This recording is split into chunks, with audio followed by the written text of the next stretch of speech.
Arrestation, c'est aujourd'hui. Nous allons en parler, analyser sur ce fait. Le président de la République, Joseph Kabila Kabange, a inauguré aujourd'hui l'hôtel du gouvernement. Qu'en est-il de l'opposition politique en République démocratique du Congo? Est-ce que les divergences ont été soumises déjà au silence pour qu'ils parlent un même langage? Nous allons parler le niveau de l'opposition politique en République démocratique du Congo. Les opérations pour les élections n'ont-elles pas encore commencé? Nous allons parler quel avenir pour les élections en République démocratique du Congo. Octobre se profile déjà. Tout ce point d'actualité aujourd'hui avec le président national du mouvement des démocrates congolais, j'ai cité M. Gabriel Mokia Mandembo. C'est avec lui que nous allons justement analyser tout ce point annoncé. Monsieur Mokia, bonjour. Bonjour, monsieur le journaliste. La santé, la famille, comment Toujours vous allez? très bien, très bien. Un opposant ne pleure pas. On est là. Pas de problème financier? Non, nous ne faisons pas l'opposition pour les problèmes financiers. Les problèmes financiers, il y est, mais l'argent est entre leurs mains, il faut le laisser. Mais ce n'est pas à cause de ça qu'on va se décourager pour faire la politique. Donc, on s'est déjà préparé. Argent ou pas argent, notre objectif c'est le départ de ceux qui gèrent. Point. Le reste là on verra. Donc vous êtes déterminé? Déterminé. Trop déterminé même. Alors aujourd'hui, pendant que vous êtes déterminé, il y a des événements importants qui se passent ici dans la capitale.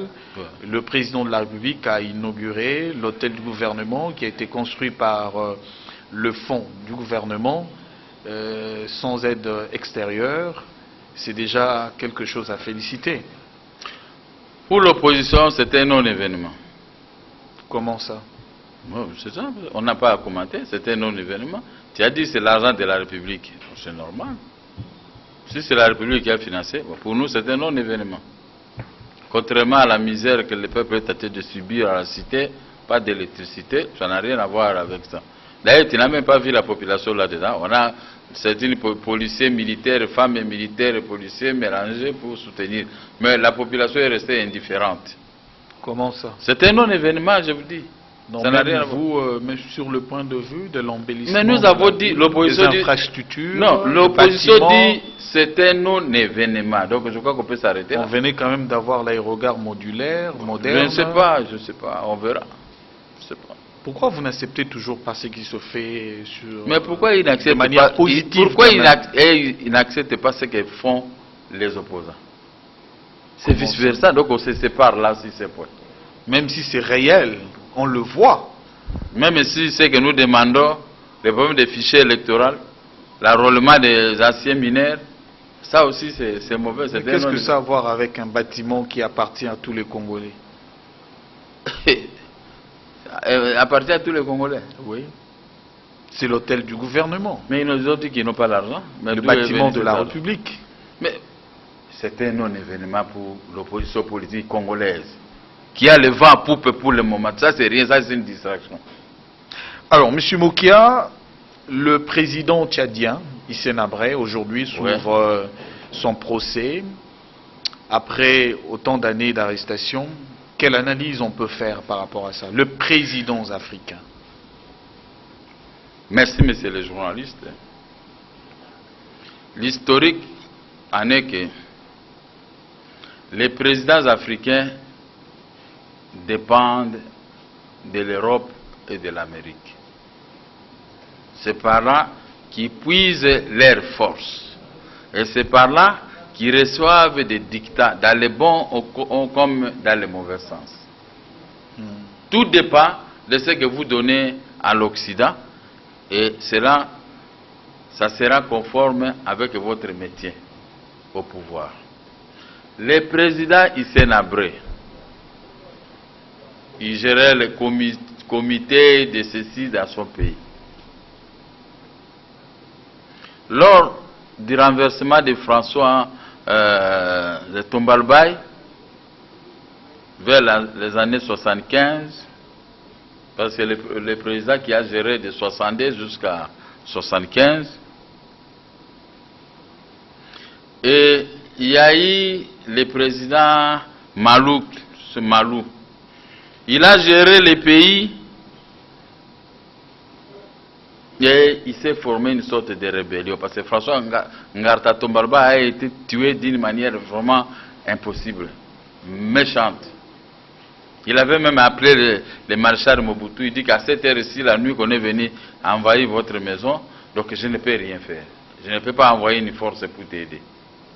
C'est pour dire que quand on est président de la République, on doit être à bon terme avec votre population. La population, c'est la population qui donne le pouvoir. Et ces gens-là, ce ne sont pas des animaux.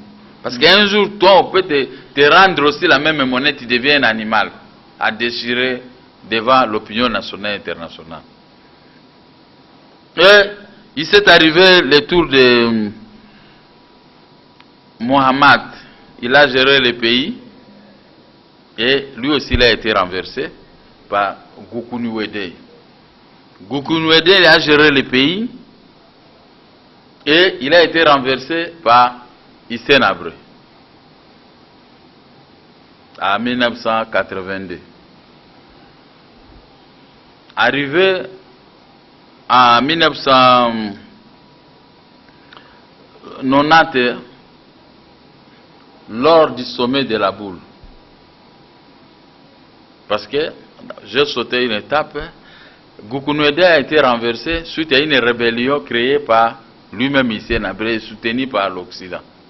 Mais l'erreur de notre ami Hissène Habré, il avait pris une femme française pendant la rébellion en otage, il a fait avec cette femme un enfant. Et le président François Mitterrand n'avait pas voulu envoyer une force pour aller tuer Hissène Habré ou le récupérer, mais il a plutôt donné des moyens nécessaires à Hissène Habré pour pouvoir renverser Goukounouédé. Ouédé est parti, Hissène Habré est devenu chef de l'État, mais qui était le chef d'état-major de l'armée tchadienne à cette époque? C'était l'actuel président Idriss Déby. S'il y a des exactions qui étaient commises, comme ce que nous voyons en certains pays africains, certains chefs d'État qui tuent les gens chaque jour, l'Union africaine ou la communauté internationale ne peuvent à aucun cas exempter l'actuel président tchadien. Là, ça devient de l'injustice. C'est ça qui me touche au fond de mon cœur. Parce qu'ils ont commis des bavures ensemble pendant la rébellion. Ils ont commis les bavures ensemble pendant la gestion du Tchad.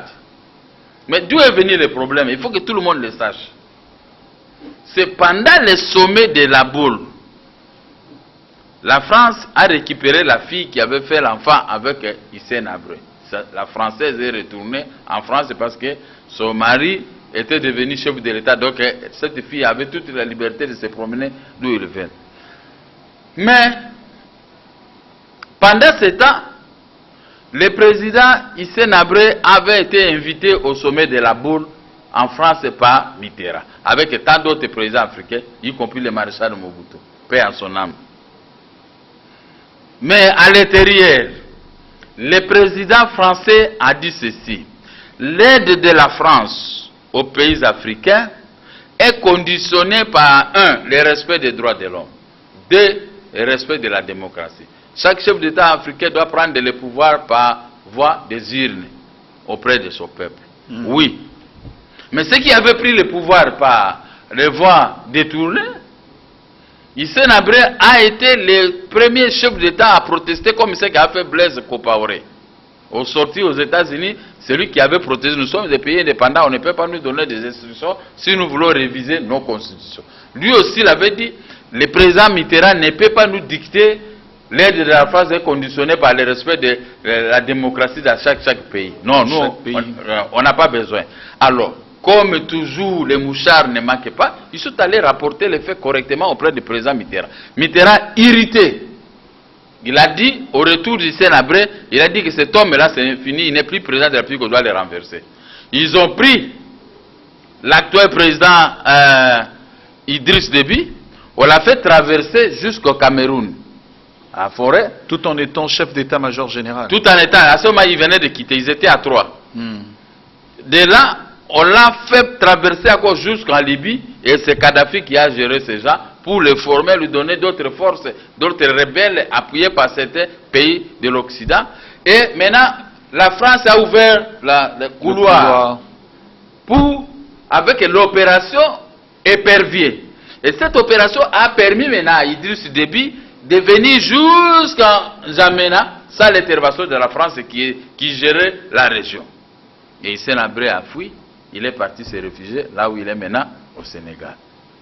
Mais pour Wade, le président Wade ne voulait pas le juger parce qu'il trouvait que c'est injuste que celui qui a commis des bavures avec Hissène Habré reste président dans leur pays et que moi, Wade, je dois me mettre en train de juger un ancien collègue qui, dans des conditions pénibles, donc on avait procédé à l'ouverture des couloirs avec l'opération Épervier pour les renverser. Et la France a trouvé ça. Wade, toi, tu es une femme blanche, une française. Et maintenant, tu dois répondre de cette façon. Et Wade dit niet. Il a fait ses mandats, ce qu'il a fait. Et il y a eu des élections maintenant, après plusieurs années, depuis le départ d'Abdou Diouf. Et parce que j'étais là, à cette époque-là, pendant les élections avec J'étais au Sénégal. J'étais au Sénégal. J'ai passé 6 mois à l'hôtel Novotel. 6 mois. Et je suis rentré à Kinshasa. Et je suivais toujours le mouvement du Sénégal parce que j'étais devenu comme un vrai ami des Sénégalais. Jusqu'aujourd'hui d'ailleurs. Bon, Wade a refusé de juger Hissène Habré. Maintenant, il est arrivé le tour de Macky Sall. Macky Sall a accepté. Pour Wade, il avait eu la chance de se justifier. Pour juger les présidents de la République, il faut beaucoup d'argent. Il demandait si c'est ça ou 200 millions d'euros ou de francs ou de dollars pour juger. Mais l'Occident dit c'est trop. Rien que pour juger une personne, on ne peut pas engager une telle somme. C'était l'occasion pour Wade de se justifier qu'il n'y a pas l'argent. Le Sénégal, nous vendons que des arachides. Nous vivons du riz. Nous ne pouvons pas prendre de tels montants pour donner aux juges sénégalais et internationaux pour juger. Voilà, le problème était presque clos. Mais, on a fait des concessions avec l'actuel président sénégalais Macky Sall. Il a accepté pour juger Hissène Habré. Je le dis maintenant. La tâche devait revenir toujours à l'Union africaine. Qui connaît qui commet des exactions ici en Afrique. Ici, Hissène Habré peut être un modèle. Le président du Soudan, l'actuel président soudanais qu'on avait arrêté en Afrique du Sud, et puis on l'a libéré, Béchir, sur ce qui ça, Omar Béchir, il n'est pas encore arrêté parce qu'il n'a pas un mandat africain, mais il a un mandat international de la CPI, n'est-ce pas? Mais pour les Africains, tous les chefs d'État africains qui tuent leurs sujets, qui volent l'argent dans leur pays, qui font des choses contraires à ce qu'ils ont prêté comme serment auprès de leurs peuples respectifs ici en Afrique. Pourquoi seulement s'acharner à Hissène Habré qui avait contesté les dires de Mitterrand lors du sommet de la Boule et que les autres chefs d'État africains qui font pire que ça, je peux citer Museveni et Kagame, et aujourd'hui encore Kourouziza. Mais tous ces chefs d'État-là sont exemptés de la poursuite judiciaire auprès des instances internationales du monde. Des poids, des mesures. C'est pourquoi, monsieur le juge, comme tu m'as posé cette question, je suis à train moi-même aussi de me poser des questions. Pourquoi cette injustice? Injustice? Est-ce que ces pays ont ratifié avec la Cour pénale internationale? Non. Des exactions ne peuvent pas, ça, comment je peux dire, ne peuvent pas être liées aux ratifications de ceci. Non, non, non, non, non, non, non. Quand quelqu'un a commis une infraction, moi on m'a jugé, on dit, l'infraction que j'avais commise c'est quoi? Ils m'ont jugé jusqu'à 4h30 du matin. Mais qu'est-ce que j'avais fait? On ne peut pas juger quelqu'un dimanche. Moi j'ai été jugé pour... Ça c'est la justice congolaise, typiquement de la RDC, qui juge les gens même les dimanches. Moi j'ai été jugé les dimanches. De 10h de samedi jusqu'à 4h30 du matin de dimanche. Alors, pourquoi on doit faire l'exception aux autres? C'est pas possible. Alors, comme il y a tant, l'Union africaine connaît qui est chef d'État qui tue ici en Afrique. L'Union africaine connaît, plus que moi qui vous parle. Moi, je suis opposant ici en Afrique. Je connais, je suis une personnalité respectable et respectée. Mais je ne peux pas dire de mensonges devant vos micros. Il y a un problème en Afrique. C'est pourquoi Wade connaissant cela, il n'avait pas fait. Il a rappelé son propre quota de sa propre conscience. Alors là, je suis parfaitement d'accord avec Wade. Alors, lorsqu'on regarde le cheminement, l'évolution de tout ce qui s'est passé au Tchad, Oui. le président Tombalbaye, qui était un grand ami du maréchal Mobutu, Oui. une grande avenue est d'ailleurs dédiée en son nom, qui aujourd'hui a été débaptisée avec un autre nom qui est devenu l'avenue Taboulé. Oui. Après lui, il y a eu un autre président qui a renversé. Et c'est Malou. Malou qui a renversé Tombalbaye. Ouais. Malou aujourd'hui porté disparu, assassiné. Ouais. Et après Malou, il y a Idriss Déby Hissène Habré plutôt. Non, c'était Goukourou Wede, voilà, qui avait renversé celui qui avait voilà, renversé l'autre. Et Idriss Déby, la même chose, Hissène Habré, la même chose. Ouais. Maintenant, on se pose une question. Pratiquement, cette chronologie, vous le retrouverez dans presque tous les pays africains. Ouais. Maintenant, une question est celle-ci. Gabriel Mokia. Est-ce la faiblesse des organisations régionales ou il y a quelque chose qui ne marche pas en Afrique?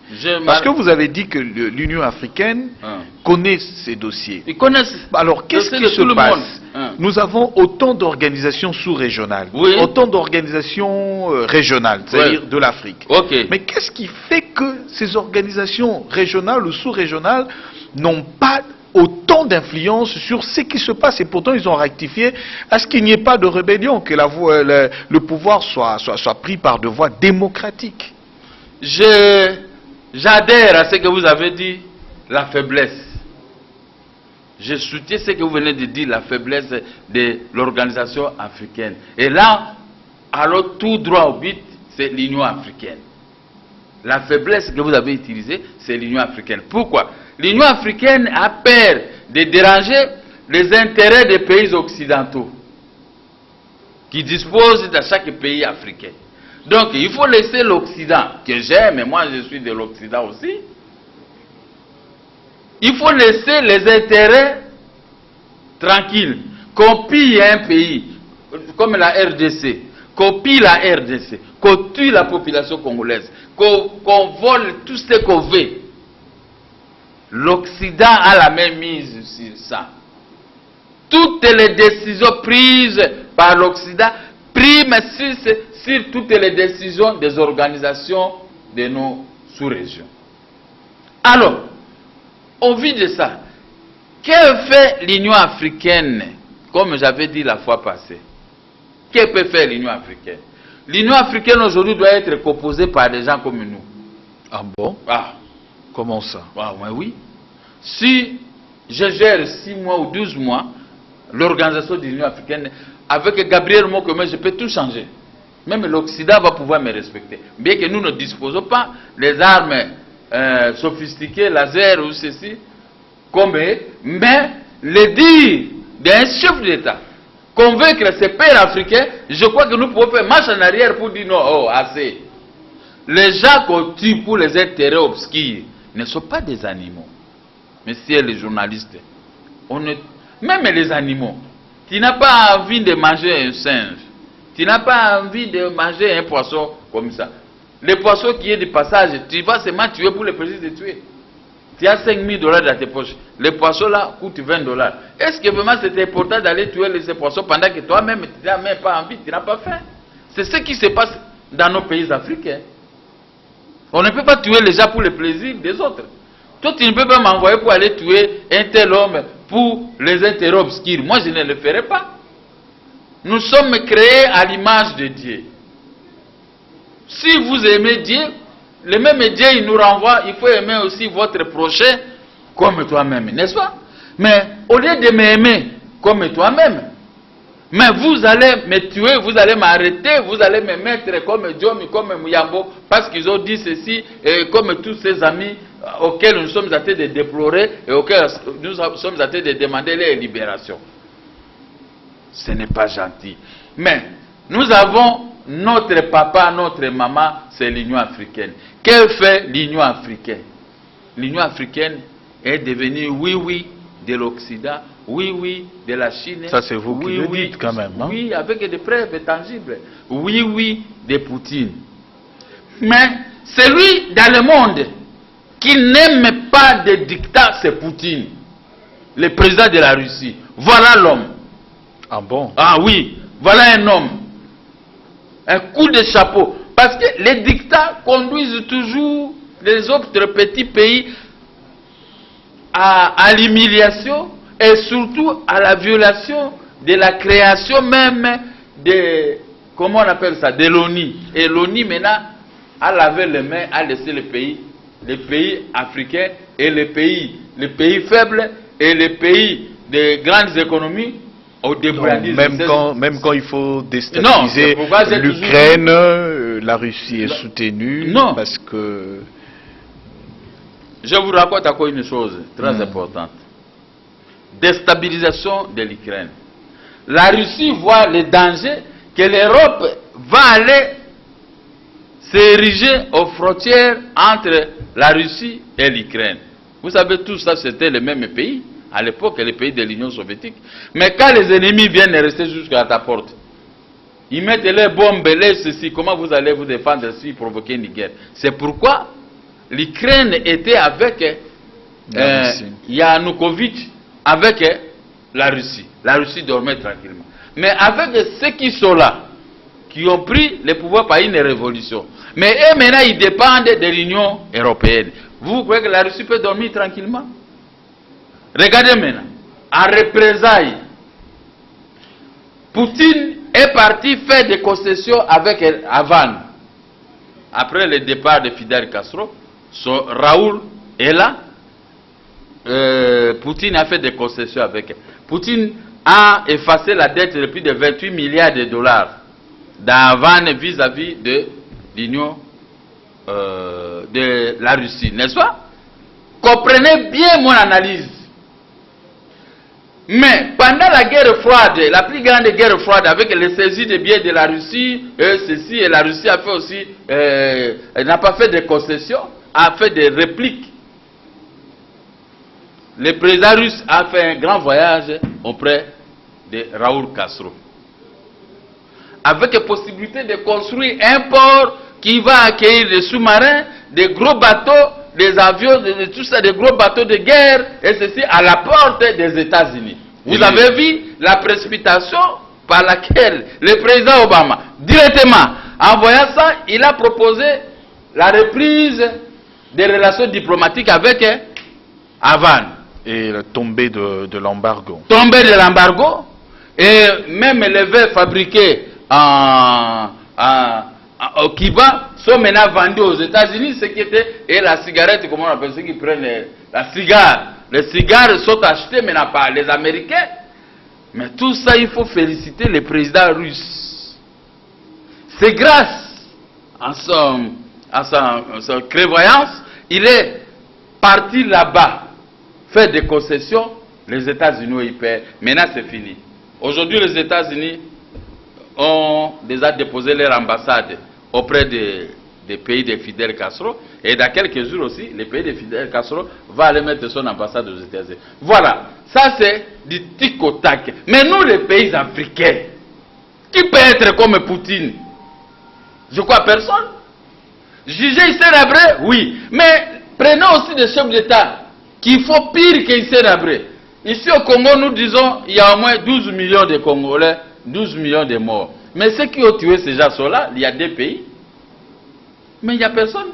Ni la communauté internationale, ni la communauté africaine. Personne ne s'intéresse des problèmes du Congo. C'est comme ce que j'ai lu dans un journal dont les propriétaires étaient de la majorité, un ambassadeur, aujourd'hui les républicains. Qu'est-ce qu'il a dit? Rutshuru et Massissi perdu pour la RDC. Comment ça? ce que j'ai tout dit avec toi ici, les plantations de Tutsi et Hutu, et maintenant, l'Uturu est perdu. Quand je lis l'analyse du monsieur, je dis, mais c'est comme s'il me suivait, et il a dit exactement, mais ce n'est pas un journal de l'opposition, c'est de la majorité. Mais maintenant, si nous continuons à perdre les Rutshuru et tous ces pays, on va perdre les Goma, on va perdre... Mais que fait l'Union africaine? Je termine avec un autre exemple. 12 millions de morts en République démocratique du Congo. Il n'y a pas de poursuite. Mais Jean-Pierre Mbembe est arrêté pour des soupçons pendant qu'il n'était même pas là. Mais là, puisqu'il ne voulait pas céder pour les intérêts obscurs des pillages des richesses du Congo, il dit non, cela ne pourra pas se faire. On a préféré l'associer à des infractions pour avoir tué les militaires français de l'opération Épervier qui venait pour renverser l'ancien président qui est mort ici, le président Félix Patassé. Jean-Pierre, les militaires, les MRC, les autres, ils avaient joué un rôle très important et ils n'avaient pas pu prendre Bangui, la capitale. Ils ont fait échouer les gens de l'opération Épervier. L'homme blanc n'aime pas l'échec. C'est ainsi qu'ils ont indexé Jean-Pierre, il doit subir ceci. On lui pose la question, pour l'Est, je ne sais de rien. Alors il faut le créer, problème, l'amener là où il est. Mais ce n'est pas tout gentil. Et les pères africains, ils comprennent bien ce que je suis en train de dire. Tout le monde est resté là-bas mou. Alors, messieurs les journalistes, je crois que l'Afrique doit fournir un effort. L'Afrique et les Africains, nous devons fournir un effort pour défendre notre continent et pour défendre surtout nos pays respectifs. Alors une question se pose en rapport avec vos analyses, Monsieur Mukia. Pourquoi lorsque la grande partie de pays africains organisent des élections, rentrent dans la démocratie, on a l'impression de faire un cercle vicieux, on revient toujours par la même chose. Élection, oui, on en croit parce que on va prendre le pouvoir par des voies démocratiques et la voie la plus sollicitée, ce sont les élections. Mais après les élections, il y a des déstabilisations, il y a des guerres. Qu'est-ce qui se passe? C'est parce que le peuple africain n'est pas encore mis. Non, nous, peut-être pendant notre époque, à chaque fois que vous voulez prendre le pouvoir, il y a toujours un contrat de travail. Prenons l'exemple RDC, il y a un contrat de travail.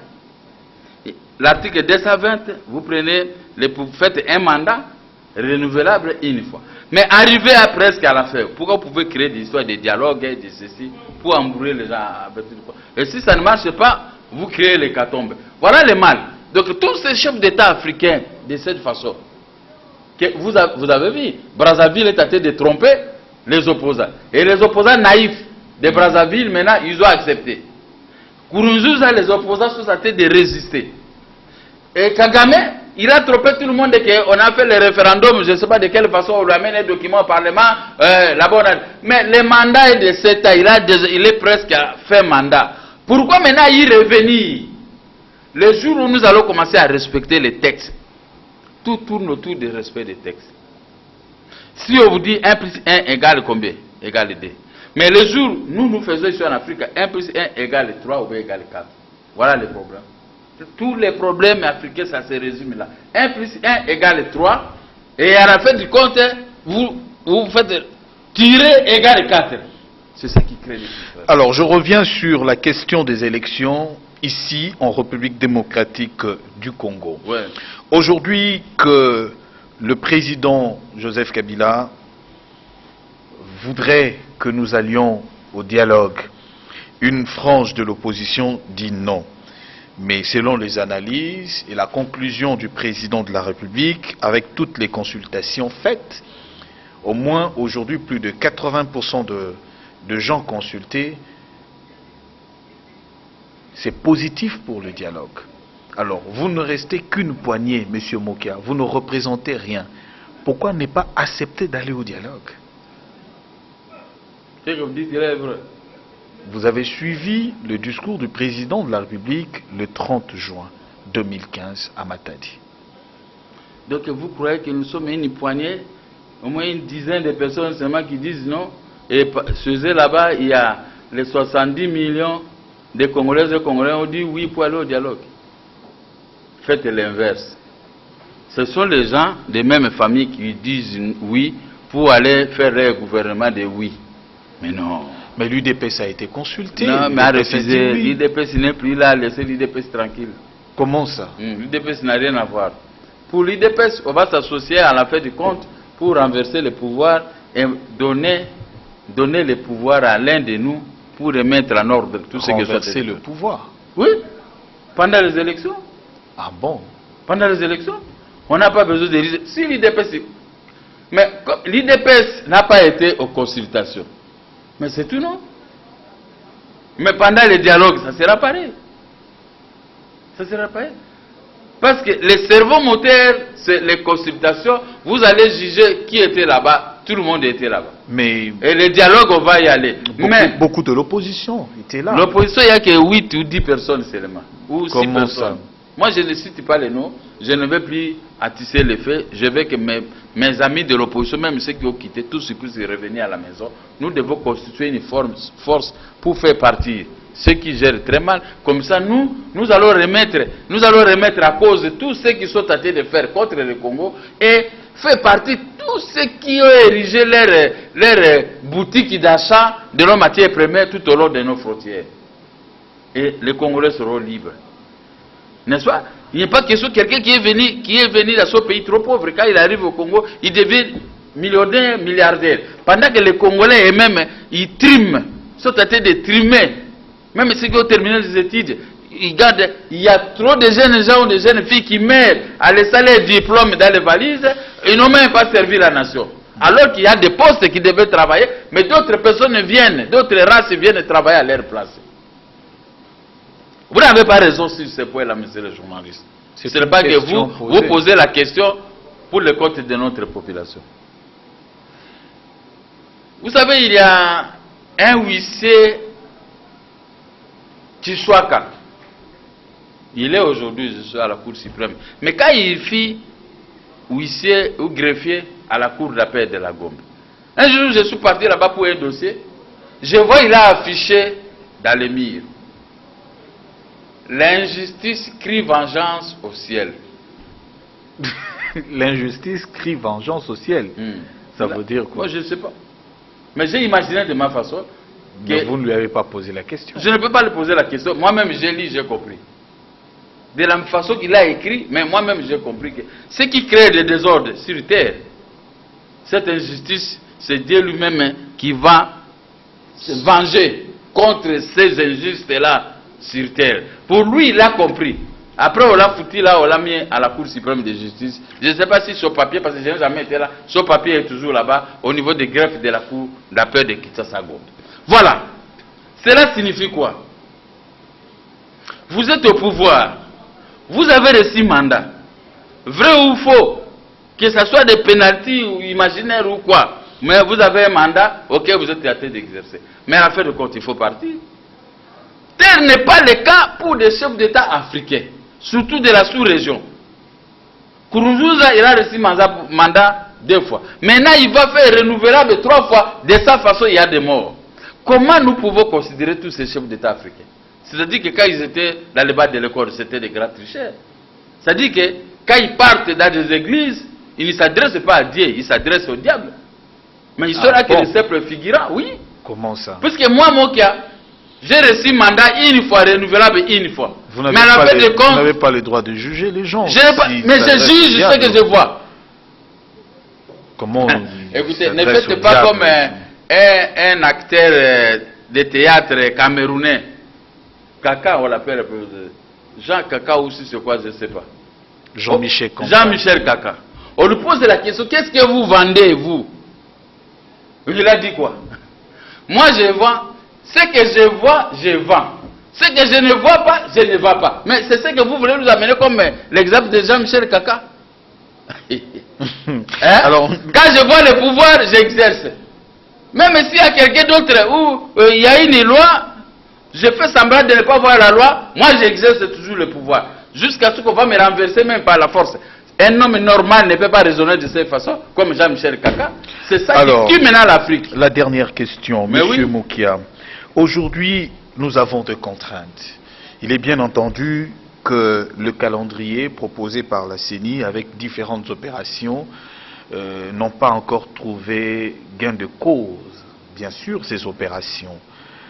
lorsqu'il faut voir l'implantation des bureaux, l'achat de matériel, le cheminement de matériel dans les différents bureaux à travers les provinces, tout ça, on se rend compte que les élections qui se profilent deviennent un peu le calendre grec. Mais pourquoi ne pas parler? Et si jamais il y aura élection, pourquoi ne pas dialoguer et trouver un compromis? Même le prélat catholiques l'ont dit, il faudrait dialoguer, mais que cela soit dans le strict respect de la Constitution, dans les délais constitutionnels. Mais pourquoi vous ne voulez pas aller parler? C'est la dernière question. La dernière question. Le prélat catholique, à la fin, qu'est-ce qu'il a dit? Si dialogue peut y avoir, le dialogue sera pour le respect de la Constitution. Il n'a pas écarté, il n'a pas soustrait certains articles de la Constitution. Il a dit sur le respect de la Constitution. Là, j'ai aimé.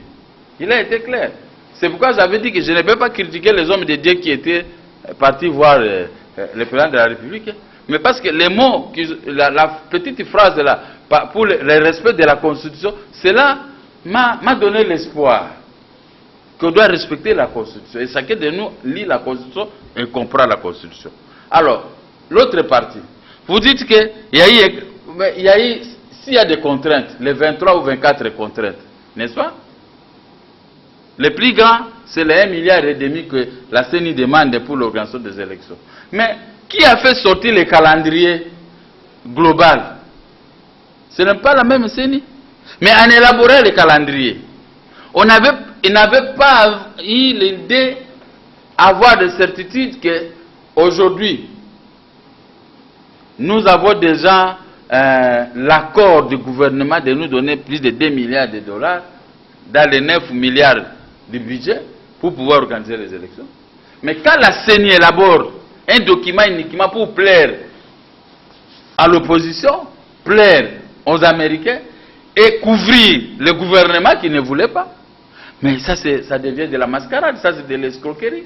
Et alors là, on peut déconsidérer tout ce que la CENI est en train de faire, parce que déjà, on ne peut pas amener des mensonges dans les affaires qui touchent à la vie de cette nation. Il y a eu un calendrier global. Et là-dedans, dans ce que vous dites, qu'est-ce que nous pouvons répondre? Mais néanmoins, l'opposition politique dont je fais partie se prépare. Ne soyez pas surpris qu'aujourd'hui, nous nous préparons soit à chasser tout le monde. Parce qu'on voit, on est en train de vivre ici base de mensonges et le mensonge. L'opposition a laissé le temps au pouvoir à place de s'organiser avec la CENI, de donner des moyens. Mais quand vous voulez maintenant y revenir avec les transports de... Vous savez, M. Laura, il m'a fait mal à la tête. Ah bon? Il n'y a pas longtemps, j'étais malade, j'avais 18 de tension. Oh. Mais quand vous revenez à ça, je risque de retourner encore à l'hôpital. Comment ça? Ah mais oui. Parce que quand vous présentez ce genre de contraintes, de transport de matériel, de l'argent, de ceci, qu'est-ce que le gouvernement congolais qui aujourd'hui brille avec des prestiges, qu'est-ce que ce gouvernement attend pour régler ces contraintes auprès de la CENI? Au lieu de tout faire pour critiquer, avoir comme combat l'opposition. Un opposant qui parle pour on l'arrête. Oh Mouyambo et tout ça. Mais les contraintes pour le respect de la parole donnée, coucher sur un papier, sur l'article 220, c'est-à-dire que moi je quitte le pouvoir, mais je dois préparer le pays à conséquence avec des élections crédibles, avec de l'argent.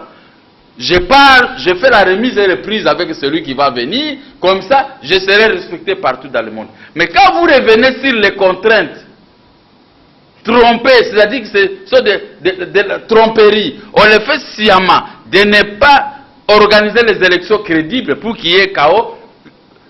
Nos ancêtres, Lumumba, je peux dire Papa Simon Kimbangu, tous ceux qui nous ont quittés, tous les vieux de 1960 qui étaient à la table ronde de Bruxelles. Mobutu Sese Seko qui est mort pour la conservation de l'unité nationale ne va pas accepter. Le pouvoir Kabila va disparaître pour ne pas respecter les contraintes que la CENI est en train de parler pour ne pas respecter la parole donnée sur base de l'article 220 de la Constitution, pour ne pas respecter l'unité nationale qui est à péril avec le départ de certaines villes où on veut maintenant nous créer une balkanisation déguisée. Je dis que rien ne va marcher et l'opposition politique se prépare pour contraindre M. Kabila à abandonner tout ça et à revenir sur la raison ou à partir. Voilà. Merci M. Mokia pour ce temps d'analyse. Un mot de la fin. Le mot de la fin, j'aurais préféré que ce que j'ai dit là soit le mot de la fin. Mais comme vous y revenez, je dis ceci. Joseph Kabila a reçu mandat une fois, renouvelable une fois. Il n'a pas reçu mandat pour qu'il y ait des morts des Congolais, les rafles des biens des Congolais, pour qu'il ne donne pas l'argent à la CENI pour organiser des élections, pour que certaines personnes puissent avoir de l'argent plus que la République dans notre pays. Il a reçu mandat de garantir l'indépendance nationale, l'unité nationale. Et il est considéré par l'article 69 comme le symbole de l'unité nationale. L'unité nationale est à péril. Les élections sont douteuses. Il y a la tricherie, il y a le magouille, le pillage des richesses du pays, le pillage de nos biens communs, le pillage de nos maisons, pas seulement les miens, les maisons de la République. Il a laissé l'ouverture aux pays voisins qui entrent, qui sortent. Le Congo est devenu passoire. De revenir à la raison. J'ai fait des mandats. Je dois laisser les Congolais tranquilles.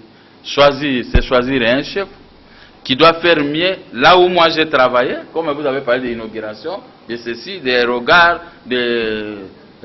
ici, comment on appelle ça? Et tout ça, vous ne voulez pas y croire? Non, je dis, il a fait ce qu'il a pu faire. L'agrandissement, comme disait mon grand frère qui sort le 31, et Wanga, que ce qu'on vit ici, Matama, dans le boulevard de 30 juin, à Vimbisi Matama, il a fait gonfler les joues de nos boulevards, Lumumba et autres, il a fait ce travail. Mais, donc, même les œuvres, vous ne voulez pas croire. Mais c'est ça que je suis en train de dire. C'est palpable. Ce sont ces œuvres qui vont laisser en République démocratique du Congo. Il n'y a personne qui va le renier ça. Ni Mokia. Mais maintenant, les œuvres, l'œuvre qui va laisser à la population, j'ai organisé les élections crédibles, à respecter l'article 220 de la Constitution, et j'ai laissé un pays qui sera géré par un homme avec qui j'ai fait la remise et reprise. Merci, monsieur le journaliste. Merci, monsieur Mokia. Nous avons reçu monsieur Gabriel Mokia, président national du Mouvement des démocrates congolais, parti de l'opposition politique en République démocratique du Congo, opposition radicale. Merci, Jean-Paul Kato.